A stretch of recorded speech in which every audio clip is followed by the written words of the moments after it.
Adoption du projet de loi de finances 2015 à Madagascar. Le gouvernement veut croire que l'année prochaine sera marquée par la relance économique et table sur une croissance de 5% du PIB contre 3% cette année. Pour atteindre cet objectif, les autorités misent sur le partenariat public-privé et sur le potentiel de la grande île en matière de ressources humaines.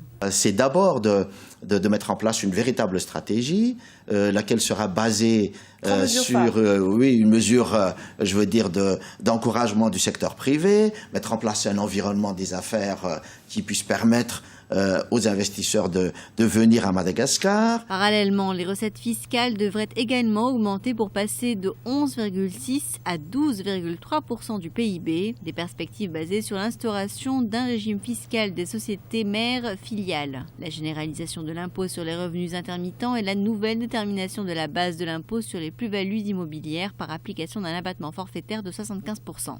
Si on augmente les recettes fiscales pour 2015, on n'est pas forcément obligé de recourir à des nouveaux taux ou à des nouvelles assiettes.